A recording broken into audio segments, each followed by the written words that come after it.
ज्ञान और विद्या के सागर पूज्य गुरुवर अपने असीम अथाह समीचीन ज्ञान के द्वारा हम अज्ञानी जीवों के अंतरंग को सदा सम्यक्त्व से प्रकाशित करते रहें। इन्हीं भावनाओं के इच्छुक गुरुवर के पावन पवित्र चरणों में कोटि कोटि नमोस्तु। जब वो अरिहंत अवस्था में हैं तो हे भगवान, आपके ऊपर अनेक प्रकार के रत्नों से पिनद्ध दंड माने जो छत्रत्रय होते हैं, उन 3 छत्रों को यहाँ पर श्वेत आतपत्रय कहा गया है। आतपत्रय माने आतप से रक्षा करने वाले जो होते हैं वह छत्र कहलाते हैं। तो भगवान के ऊपर श्वेत माने रजत के छत्र होते हैं, चांदी के, और उन छत्रों के बीच में एक जो डंडा लगा रहता है, दंड जिसको बोलते हैं, क्योंकि 3 छत्र थोड़ा डिस्टेंस के साथ हैं, बहुत बड़ी भगवान की काया है, बहुत बड़े बड़े छत्र हैं, तो उनमें भी अनेक तरह के रत्न लगे हुए रहते हैं। अब आपको कैसे दिखाई देगा? आपके मंदिर के भगवान के ऊपर जो छत्र लगा रहता है उसमें आप इतनी जगह ही नहीं छोड़ते कि आप उसमें एक बड़ा सा छत्र लगा पाओ, और जब छत्र बड़ा लगेगा तो 3 छत्र लगाओगे तो बीच में थोड़ी डिस्टेंस रहेगी, एक बीच में पाइप होगा ना, डंडा उसी को बोलते हैं, तो उस डंडे में भी रत्न लगे रहते हैं और छत्र अलग रहे चांदी के। तो ऐसे चांदी और रत्नों से बिल्कुल युक्त वह 3 छत्र उन भगवान के ऊपर ऐसे सुशोभित होते हैं कि उसकी शोभा देखते ही बनती है। अरिहंत भगवान को इस रूप में देखो। अब हम कहां आ गए? भगवान को हम पहले भीतर देख रहे थे, भगवान 3 लोक को देख रहे हैं, फिर हमारी दृष्टि में भगवान अरिहंत का शरीर आ गया, तो हम क्या देखने लग गए? अरे इन्हीं 3 लोकों की प्रभुता को कहने के लिए ही तो भगवान के ऊपर ये 3 छत्र लगे हुए हैं। तो भगवान के ऊपर ये 3 छत्र देख करके जब हम भगवान के फिर चरणों को देखने लग गए और स्तुति करने लग गए, तो ये हमारी एक समूची स्तुति हो गई। अब हम भगवान की स्तुति करते हुए ये महसूस कर रहे हैं, त्वत्पादद्वय पूत गीत रवतः। आचार्य कहते हैं आपके द्वय पाद में जो पवित्र गीत शब्द हैं, गीत माने जो हम स्तुति के गीत हैं, शब्द हैं, रव माने होता है शब्द, सुन रहे हो? रव माने क्या होता है? शब्द। तुम्हारे लिए रव माने कुछ भी हो, रव माने क्या होता है? शब्द। तो पवित्र गीतों के जो शब्द हैं, इन शब्दों से ही शीघ्रम माने शीघ्र ही, द्रवंती माने एकदम से द्रवित हो जाता है, बह जाता है, गल जाता है। क्या? आमया, आमय माने रोग। भगवान के चरणों में पवित्र स्तुति करने से रोग गलित हो जाते हैं, रोग बिल्कुल धुल जाते हैं, नष्ट हो जाते हैं। समझ में आ रहा है? क्या कर रहे हो घर में बैठे बैठे? बस महाराज कोरोना से दुबके बैठे हैं। समझ आ रहा है? क्या कर रहे हो? अब घर में बैठे बैठे भी अगर रोगों से बचना है तो कोरोना करने से तो कोरोना नहीं बच जाएगा। उनके लिए भी कोरोना हो गया जो कभी घर से निकले नहीं, फिर भी घर में बैठे बैठे हो चुका है। समझ आ रहा है? तो कोरोना कभी आपको कभी ऐसे बैठे बैठे घर में बैठने से बचने से नहीं हो जाएगा, नहीं रुक जाएगा कोई। वो कैसे रुकेगा?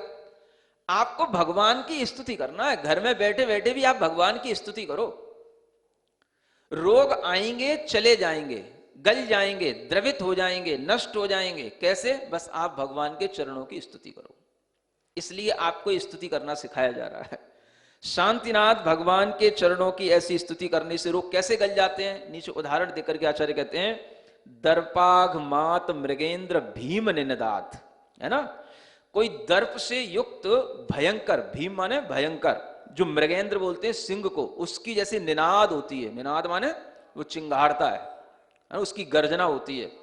तो जैसे उसकी गर्जना सुनकर के वन्या यथा कुंजरा, कुंजर बोलते हैं हाथियों को, वन्य माने जो जंगली हाथी हैं, वन के हाथी हैं, ऐसे बड़े बड़े जंगली हाथी भी सिंह की दहाड़ को सुनकर के भाग लेते हैं। सिंह आ गया, एक आवाज अगर सिंह की जंगल में गूंज जाए तो हाथी भी भाग लेते हैं। खरगोश और हिरण की बात नहीं कर रहे हैं, समझ आ रहा है? हाथी जैसे भी, जंगली हाथी भी दूर दूर तक पते नहीं पड़ते, दौड़ने लग जाते हैं, भागने लग जाते हैं। ऐसे ही किससे भागने लग गए? निनाद से। निनाद माने शब्द से, शब्द से ही तो भागे। जब उसने भीतर से चिंगाड़ लगाई, भीतर से जो है वो गर्जना उसने की, तो उसी के शब्द की गूंज से सारे के सारे हाथी भाग गए। ऐसे ही जब आप भगवान के चरणों की स्तुति के शब्दों को अपने अंतरंग से निकालेंगे, आपके अंदर से ये गूंज निकलेगी। अंतर गूंज इसको बोलते हैं। क्या बोलते हैं? हाँ, अंतर गूंज। ये गूंज अगर आपके अंदर से निकलेगी तो आपके शरीर में फैले हुए रोग अपने आप भागेंगे, दूर दूर दूर चले जाएंगे। इससे अच्छा क्या चाहिए बताओ आपको? है प्रभु की स्तुति करने के लिए आपके लिए इतना अच्छा एक यह वातावरण दिया जा रहा है जिसका आप उपयोग करें। संस्कृत में करें, संस्कृत में नहीं आता हिंदी में करें। अंतर गूंज, ये भजनों की जो भी एक आपके लिए प्रस्तुति दी जाती है वो भी ये सब भगवान की स्तुति है। कल जो आपको एक स्टेंजा सुनाया था, क्या ये भगवान की स्तुति नहीं है? जो हो सो हो, जो है सो है, हमको क्या हमको क्या। आखिर ये कौन है? ये भगवान की ही तो बात है या? भगवान भी तो बन गए हैं तो वो तो यही तो कह रहे हैं, जो हो सो हो, जो है सो है। और वो ही हमें संदेश दे रहे हैं। अगर तुम्हें भी थोड़ा सा भगवान की तरह अपने ज्ञान को ऊपर उठाना है तो तुम भी इसी भाव में आ जाओ, और अगर नहीं उठाओगे तो तुम भी एक सामान्य आदमी की तरह रोते बिलखते रहोगे। होगा कुछ नहीं, होगा तो वही जो होगा सो होगा, जो है सो है, वो तो होना ही है। समझ आ रहा है? तो ये भगवान की ही आवाज है। आप चाहे अंतर गूंज के भजन पढ़ें, चाहे ये भगवान की स्तुतियां पढ़ें, आपको भाव एक ही मिलेगा। और इन्हीं भावों के माध्यम से आप अपने मन को समर्थ बनाएं, भावों को ऊपर उठाएं। जितने भी भजन हैं वो सब मन को समर्थ बनाने के लिए काम आ रहे हैं लोगों के लिए। समझ आ रहा है? हाँ, बाकी आपके जो गीत गाने के ऊपर जो आप भजन बना लेते वो अलग है ना। और जो ये जो भजन आपको दिए जाते हैं, है ना, मेरा मन समर्थ हो, मेरा मन समर्थ हो, समझ आ रहा है? अरिहंतों की प्रतिमाओं का ध्यान धरो भाई। आखिर क्या है? ये सब भक्तियां नहीं है? एक नए रूप में आपके लिए आनंद देने वाली हिंदी के साथ में ये भक्तियां हैं। लेकिन इन भक्तियों का भाव भी वही है जो इस तरह से संस्कृत भक्तियां करने से हमको मिलता है। तो आप भगवान की भक्ति में अपना मन लगाओगे, अपने अंतरंग से इस तरह से स्तुति करोगे, तो अपने अंदर जो रोग बैठे हैं वो अपने आप भागेंगे आपकी दहाड़ सुन करके। समझ आ रहा है? वो दहाड़ कैसे लगाना है? बस स्तुति पढ़ के, है ना। और स्तुति पढ़ने के बाद अगर आपको लगे स्तुति तो मैंने 5 मिनट में पढ़ ली, भगा तो कुछ है ही नहीं, समझ आ रहा है ना। हाँ, तो फिर क्या करना? तो फिर आपके लिए थोड़ा सा, है ना, बस मंत्र जाप का आलंबन लेना है। शांतिनाथ भगवान के ही, हो सकता है 5 मिनट में हमारी बात नहीं पहुंच पाई हो, 5 मिनट में हमारे अंदर भाव नहीं बन पाया हो, क्योंकि अभी हमने जैसे अष्टक पढ़ा, उस अष्टक को हमने इसीलिए पढ़ दिया ताकि लोग कम से कम उसे बार बार सुने तो एक बार पूरा पढ़ सकें। तो उसको आप बार बार सुन सकते हो, बार बार पढ़ सकते हो, और साथ साथ में इस मंत्र का भी हमेशा उच्चारण करते रहो जो आपको दिया गया था जब कोरोना शुरू हुआ ही था, उससे एक दिन पहले ही दे दिया गया था। समझ आ रहा? कौन सा मंत्र?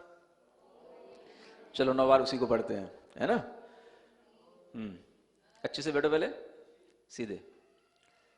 ओम ह्रीम अरहम असिया उषा नमः सर्वरोग शांतिम कुरु कुरु स्वाहा। ओम ह्रीम अरहम असिया उषा नमः सर्वरोग शांतिम कुरु कुरु स्वाहा। ओम ह्रीम अरहम असिया उषा नमः सर्वरोग शांतिम कुरु कुरु स्वाहा। ओम ह्रीम अरहम असिया उषा नमः सर्वरोग शांतिम कुरु कुरु स्वाहा। ओम ह्रीम अरहम असिया उषा नमः सर्वरोग शांतिम कुरु कुरु स्वाहा। ओम ह्रीम अरहम असिया उषा नमः सर्वरोग शांतिम कुरु कुरु। ओम ह्रीम अरहम असिया उषा नमः सर्वरोग शांतिम कुरु कुरु स्वाहा। ओम ह्रीम अरहम असिया उषा नमः सर्वरोग शांतिं कुरु कुरु। ओम ह्रीं अर्हं अस्याउषा नमः। सर्वरोग शांतिं कुरु कुरु स्वाहा। दोनों हथेलियां कैसे हैं? आंखों पर रखें। ओम अर्हं परम शांति। ओम अर्हं परम शांति। देवादिदेव शांतिनाथ भगवान की, भगवान शांतिनाथ की स्तुति के माध्यम से आप सभी लोग भगवान की भक्ति करना सीख रहे हैं। उसी क्रम में जो भगवान शांतिनाथ की स्तुति करते हुए आचार्य पूज्यपाद महाराज ने शांत्यष्टक की रचना की है, उसी अष्टक का एक छंद पढ़ते हुए आगे की बात करते हैं। छंद नंबर 6। दिव्य स्त्री नयनाभिराम विपुल श्रीमेरुचूड़ामणे भास्वद बाल दिवाकरद्युतिहर प्राणिष्टभामण्डल अव्याबाधमचिन्त्य सारमतुलं त्यक्तोपमं शाश्वतं सौख्यं त्वच्चरणारविन्दयुगल स्तुत्यैव संप्राप्यते। एक बार इस छंद को फिर से पढ़ें। दिव्य स्त्री नयनाभिराम विपुल श्रीमेरुचू भास्वद्वाल दिवाकरद्युतिहर प्राणिष्टभा अव्याबाधमचिन्त्य सारमतुलं त्यक्तोपमं शाश्वतं सौख्यं त्वच्चरणारविन्दयुगलस्तुत्यैव सं। भगवान की स्तुति करते हुए आचार्य कहते हैं, एक तरफ तो भगवान का बाहरी रूप है जिसमें हमें उनका नयनाभिराम दिव्य रूप दिखाई देता है। जैसे कि श्री मेरु पर्वत है, वह अपने आप में पूज्य होता है, विशिष्ट होता है, शोभा से युक्त होता है। ऐसे ही भगवान को देखने से उस मेरु पर्वत की याद आती है, क्योंकि वह भी स्वर्ण का बना हुआ होता है और भगवान की वह दिव्य काया जो बहुत बड़ी अवगाहना के साथ होती है, वह भी एक पर्वत सरीखी दिखाई देती है। और जब वह अरिहंत अवस्था में समव शरण में विराजमान होते हैं तो उनके मुख के चारों ओर पीछे की ओर एक आभा मंडल होता है जिसे भामंडल कहते हैं। वह भामंडल को ध्यान में रखते हुए उस भामंडल के साथ में भगवान की स्तुति करते हुए यहाँ कहा गया, भास्वत बाल दिवाकर द्युतिहर प्राणिष्ट भामंडल। वह भामंडल कैसा होता है? जो बाल दिवाकर है, प्रकाशमान। बाल दिवाकर माने सुबह का जो सूर्य होता है, जो देखने में सभी को अच्छा लगता है। दोपहर में तो आपकी आंखें चकमकाने लग जाती हैं। सुबह के सूर्य को जो देखता है वह उसे लाल लाल दिखाई देता है और उसे देख भी सकता है, आंखों में चुभता नहीं है, देखने में आ जाता है। उसे बोलते हैं बाल भानु, बाल दिवाकर, बाल सूर्य।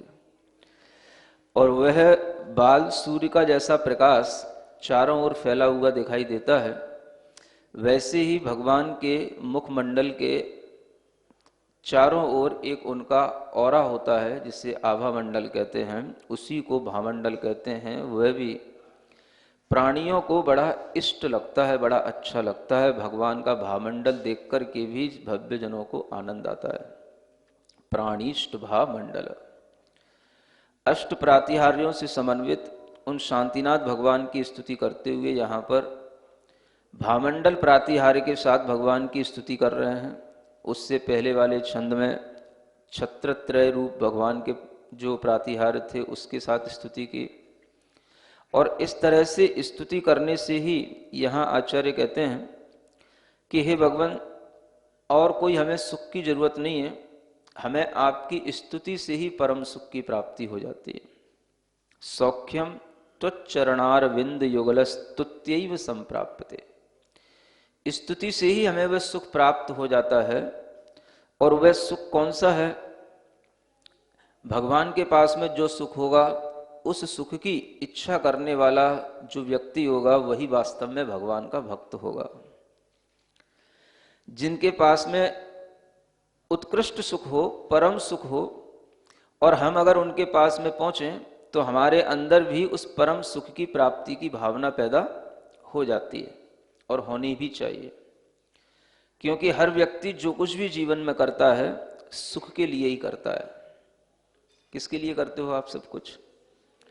जितना भी आपका व्यापार है किसके लिए है? विवाह है, परिवार है, जॉब है, पढ़ना लिखना है, किसके लिए है? सब कुछ सुख की प्राप्ति के लिए। लेकिन हमें पता नहीं होता कि सुख भी दो तरह का होता है। एक सुख तो वह होता है जो सामान्य से लोगों के अंदर देखने में आता है, लोग उसके पीछे दौड़ते हुए, भागते हुए, पागल होते हुए मिलते हैं, और वह सारा का सारा सुख जो संसार में हम सुख के रूप में मानते हैं वह सब संसार का सुख है, और वह सुख हमारे लिए परिचित होता है।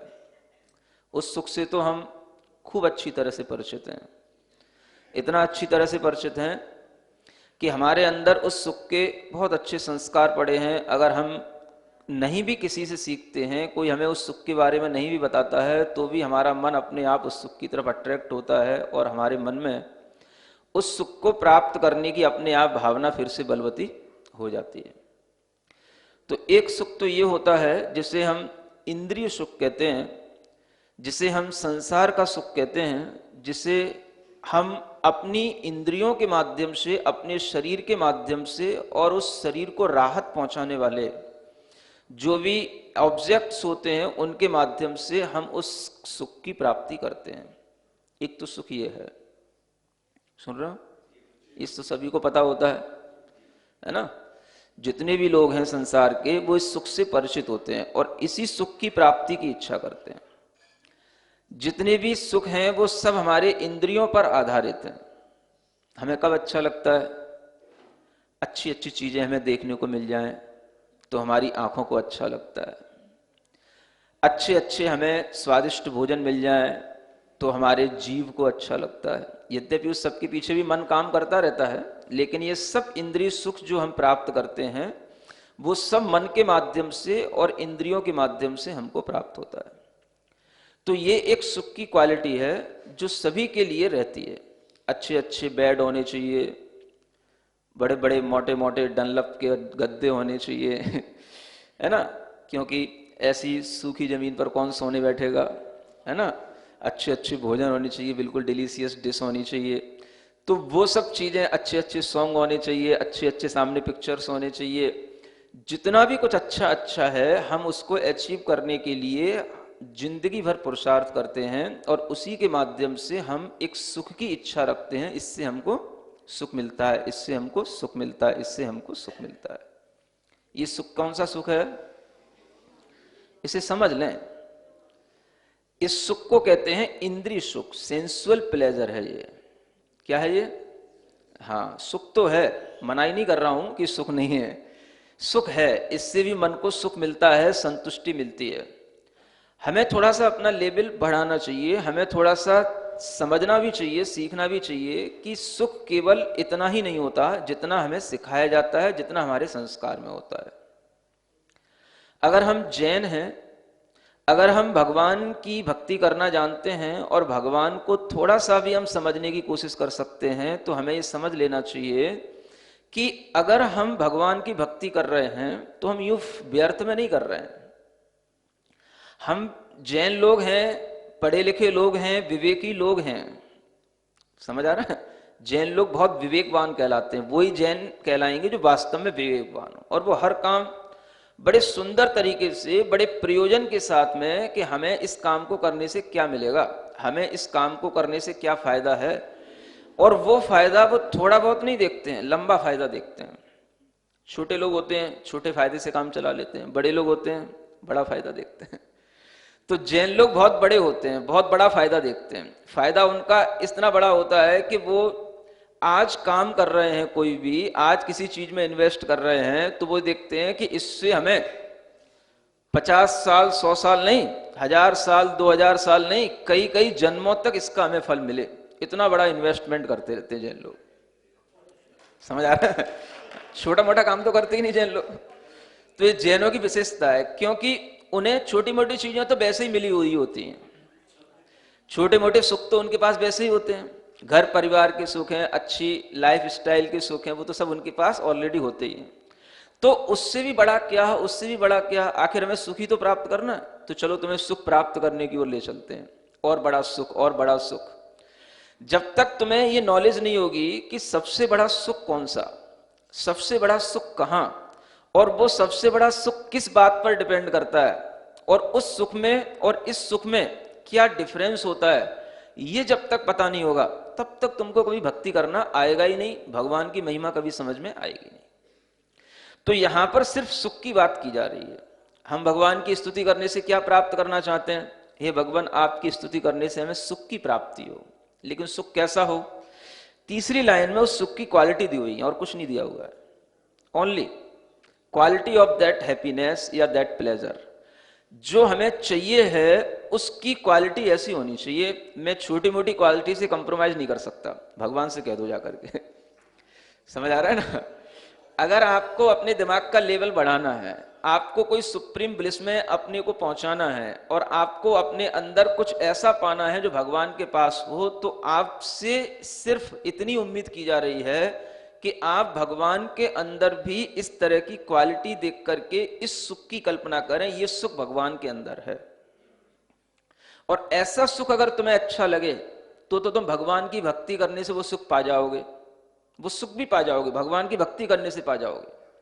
अगर तुम्हें उस सुख की इच्छा हो गई तो तुम भी एक दिन भगवान बन जाओगे, तुम्हें भी वो सुख उसी तरह से प्राप्त हो जाएगा। और अगर तुम्हें उस सुख की इच्छा नहीं हुई तो तुम फिर इस सेंसुअल प्लेजर का ही बस आनंद लेते रहोगे, इससे ज्यादा तुम्हें कभी कुछ होने वाला नहीं है। समझ आ रहा है?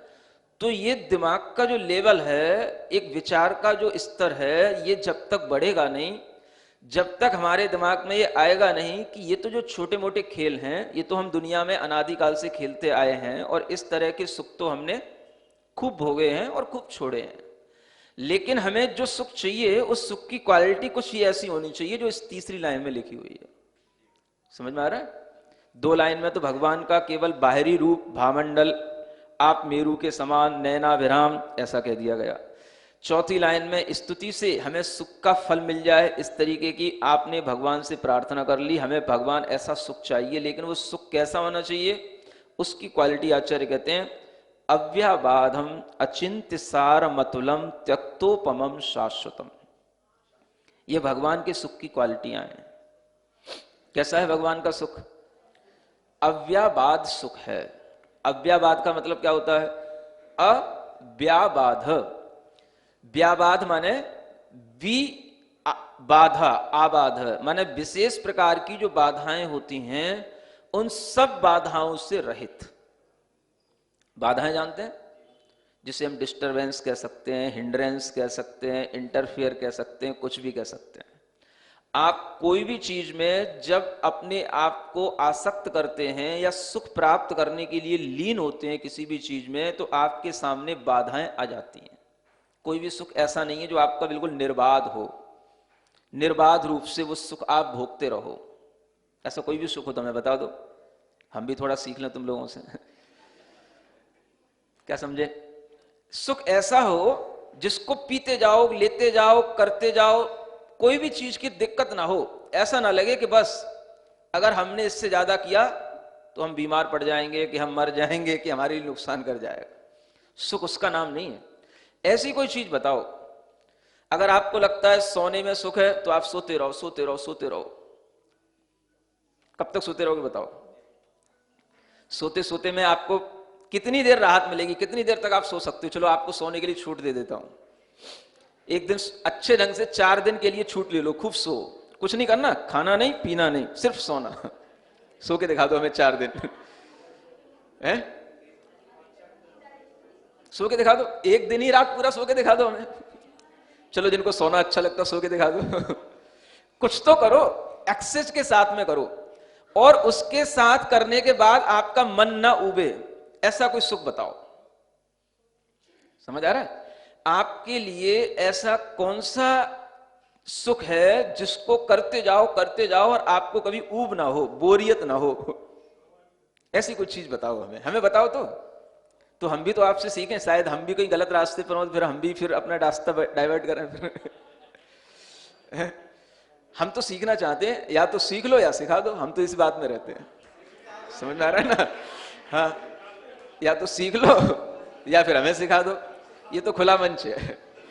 तो हम यहां पूछ रहे आप लोगों से कि आपके पास ऐसा कौन सा सुख है जिस सुख में आप लीन होते जाओ और आप उसमें लीन बने रहो, बोरियत ना हो, ऊबो नहीं। कोई सा सुख बता दो, खाने पीने का सुख बता दो, ऐसी कौन सी चीज है हम उसे खाते जाएं और हमारे लिए आनंद आता जाए, कभी भी हम उससे ऊबे नहीं। बता दो। चलो तुम्हें क्या अच्छा लगता बता दो? Pizza, burger, momos? चलो आज तुम्हारे मुंह में वही ठूसता हूं। चलो जो तुम्हें अच्छा लगता है। कोल्ड ड्रिंक्स कितनी पियोगे बताओ? सुख अगर तुम्हें मिलता है तो सुख का कोई हमारे लिए गणित भी तो होना चाहिए। सुख उसको कहते हैं जिससे कभी भी फिर हमें बोरियत ना हो। अगर हमने कोल्ड ड्रिंक ज्यादा पी ली तो पागल हो जाओगे, तो तुम्हारे लिए रोग हो जाएंगे। बर्गर ज्यादा खा लिया तो तुम्हारे लिए रोग हो जाएंगे। कुछ भी ज्यादा कर लोगे, कुछ भी ज्यादा अच्छी से अच्छी डिश भी खा लोगे तो भी तुम्हारे लिए पेट में दर्द हो जाएगा, परेशान हो जाओगे, बीमार पड़ जाओगे।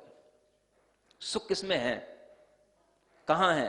कौन सी ऐसी चीज है जिसमें तुम ऊबो नहीं, बोरियत ना हो? समझ आ रहा? सोने में है कि खाने पीने में है कि घूमने में है? चलो तुम्हें घुमा दे रहा हूं, है ना? घर में टिको ही नहीं, घूमते रहो। तुम्हारे लिए कोई ऐसी टिकट बनवा देता हूं, वीजा बनवा देता हूं, है ना, कि स्विट्जरलैंड, कि फिर जो है इंग्लैंड, कि फिर जो है जापान, कि फिर जो है इधर इंडिया में, चाहे इंडिया के बाहर, कहीं पर भी तुम घूमते रहो, सुखी हो जाओगे? किसमें सुख आ रहा है तुमको, ये तो बताओ। कोई एक ऐसी चीज तो बताओ हमें। चलो पिक्चर देखने में सुख आता है, चलो तुम पिक्चर ही पिक्चर देखो। जिस तरीके की पिक्चर देखनी तुम उस तरीके की पिक्चर ही पिक्चर देखो। हटना नहीं दिमाग उससे, बिल्कुल फिर हटाना नहीं अपने आप को, है ना? जैसे पहले लोग करते थे, रात भर वीडियो बुला लेते थे और 3 पिक्चर रात भर देखते थे। एक जमाना था जब ये पिक्चरें शुरू हुई थी, वीडियो शुरू हुए थे। अब तो सब मोबाइल पे आ गया। तो तुम्हें कितना देखना है? समझ आ रहा है? कितना देखोगे? आखिर तुम्हें कोई भी सुख अपने लिए ऐसा देखो तो जिसको भोगने के बाद में, स्त्री है तो पुरुष के साथ, पुरुष है तो स्त्री के साथ, कितना रमोगे किसी चीज में? आपके अंदर वो सुख आखिर अगर हमेशा बना रहने वाला है तो क्या उस सुख में तुम हमेशा लीन रह सकते हो? उससे तुम्हें छोड़ना पड़ता है, उससे भी ऊबते हो, उससे भी थकते हो, उससे भी तुम्हारे अंदर बोरियत आती है, फिर जो है एनर्जी लेते हो, फिर उसी में लगते हो। आखिर इस तरीके के सुख को तुम सुख जो समझ रहे हो, ये कब तक समझते रहोगे? जैन धर्म आपको ये सिखा रहा है कि आप ऐसा उत्कृष्ट सुख सीख जाओ जिसको प्राप्त करके तुम्हें छोटे छोटे सुख तुच्छ लगे। आपको परम सुखी बनाने का रास्ता बताता है धर्म। आपको ऐसा सुखी बनाने का रास्ता बताता है कि जिस सुख में लीन होने के बाद में फिर तुम्हें कभी बोरियत ना हो, तुम वहां से हट ही ना पाओ और उसी में लीन रहो। सुख माने सुख, जहां पे फिर किसी तरीके कोई दुख हो ही नहीं, उसी का नाम है सुख। ऐसा सुख जिसमें कोई भी बाधा नहीं हो। हम उसकी कभी कल्पना कर सकते हैं? हमारी कल्पना में भी नहीं आ सकता वो सुख, क्योंकि हमारे दिमाग में वही चलता है कि ऐसा अगर सुख किसी के पास में है, मान लो भगवान के पास में भी है, तो हमारे दिमाग में क्या आता है? भगवान एक ही जगह पे बैठे बैठे सुखी बने रहते हैं, कभी वहां से हटते नहीं है, चलते फिरते नहीं है, बोर नहीं होते हैं, उठते नहीं है। भगवान बैठे बैठे थकते नहीं है। 1 साल, 10 साल, 20 साल 100 साल ऐसे ही बैठे रहते हैं, तो हमारा दिमाग क्या कहता है, ऐसा सुख तो कोई अच्छा सुख नहीं होगा। ये अपने दिमाग का लेवल है ना, नहीं समझ में आ रहा। जिन्हें कुछ भी पता नहीं होता तो उनके लिए एक सबसे पहले क्या आ जाएगा, ऐसे सुख में क्या। अब ऐसा सुख उनके पास में कैसे आया, वो सुख की क्वालिटी क्या, हम अगर अपने माइंड से उसको सोचेंगे तो हम कभी सही ढंग से उस सुख की भी पहचान कर नहीं पाएंगे। क्यों नहीं कर पाएंगे? क्योंकि हमारे लिए वो चीज कभी फील होने वाली है ही नहीं। हम किससे सोच रहे हैं? मन से। भगवान के पास में मन है? बताओ, भगवान के पास मन है? जब मन नहीं है तो सोचने की कोई बात ही नहीं है। मन होता है तो चंचलता आती है, थोड़ा सा सोचता है। सोचने का मतलब ही है कि वो कुछ ना कुछ विचार कर रहा है, माने जहां पर उसे टिकना चाहिए वहां नहीं टिक रहा है, वो कुछ अलग जगह पर सोच रहा है। एक जगह पर टिका, फिर दूसरी बात सोचने लग गया, फिर तीसरी बात सोचने लग गया, यानी मन जो है घूम रहा है। तो भगवान घूम तो नहीं रहे, क्योंकि भगवान के पास में मन नहीं है। मन नहीं है तो उनके पास में किसी भी तरीके का ऐसा कोई भी विचार नहीं है जो उस विचार में हटते रहें, फिर दूसरा विचार लाते रहें, फिर दूसरा विचार लाते रहें। हम किसी चीज से हटते क्यों हैं? क्योंकि हमारा मन कभी एक जगह पर टिकता नहीं है। हम अगर मान लो बैठे हैं, बैठे बैठे बैठे बैठे ऊब होगी, किसको होगी? शरीर को कि मन को? किसको होगी? मन को होगी, क्योंकि ये मन का नेचर है। वो कभी एक जगह टिकता नहीं है, वो एक जगह बैठता नहीं है। और अगर आप बैठ भी गए तो वो आपसे कहेगा उठ, बहुत देर हो गई, उठ। वो आपसे कहेगा, वो आपको उठा देगा।